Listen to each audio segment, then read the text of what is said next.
ये अवश्य ही बाबा जी होंगे। स्तब्ध होकर मैं सोच रहा था, क्योंकि मेरे सामने खड़े उस व्यक्ति का चेहरा लाहिड़ी महाशय जैसा ही दिख रहा था। मेरे मन में उठे उस विचार का उन्होंने उत्तर दे दिया, हाँ, मैं बाबा जी हूं। वे अत्यंत मधुर आवाज में हिंदी में बोल रहे थे। हम सबके परमपिता ने तुम्हारी प्रार्थना सुन ली है।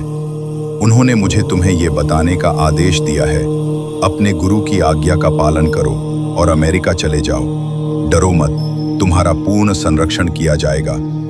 थोड़ी देर रुककर बाबा जी ने फिर मुझसे कहा, तुम ही वह हो जिसे मैंने पाश्चात्य जगत में क्रिया योग का प्रसार करने के लिए चुना है। बहुत वर्ष पहले मैं तुम्हारे गुरु युक्तेश्वर से एक कुंभ मेले में मिला था और तभी मैंने उनसे कह दिया था कि मैं तुम्हें उनके पास शिक्षा ग्रहण के लिए भेज दूंगा।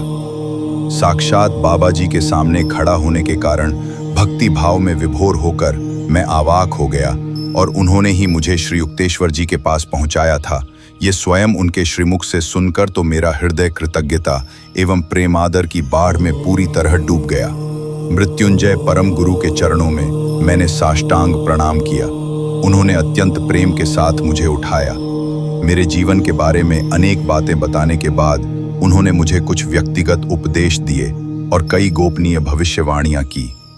अंत में उन्होंने गंभीरता के साथ कहा, ईश्वर साक्षात्कार की वैज्ञानिक प्रणाली क्रिया योग का अंततः सब देशों में प्रसार हो जाएगा और मनुष्य को अनंत परम पिता का व्यक्तिगत इंद्रियातीत अनुभव कराने के द्वारा ये राष्ट्रों के बीच सौमनस्य सौहार्द स्थापित कराने में सहायक होगा। अपनी अनंत शक्ति से युक्त दृष्टि मुझ पर डालकर अपने ब्रह्म चैतन्य की एक झांकी मुझे दिखाते हुए परम गुरु ने मुझ में नई शक्ति का संचार कर दिया। दिवि सूर्य सहस्रस्य भवेद युग पदुत्थिता यदि भा सदृशी सा स्यात् भासस्तस्य महात्मना। यदि आकाश में कभी सहस्र सूर्य एक साथ उदित हो सकें तो उससे उत्पन्न प्रकाश भी इस महान विश्वरूप के प्रकाश के सदृश कदाचित ही हो। थोड़ी ही देर में बाबा जी यह कहते हुए दरवाजे की ओर बढ़े, मेरे पीछे आने का प्रयत्न मत करना, तुम्हारे लिए वह संभव भी नहीं होगा। बाबा जी दया कीजिए, चले मत जाइए, मुझे अपने साथ लेते जाइए। मैं बार बार पुकार रहा था। उन्होंने कहा, अभी नहीं, फिर कभी।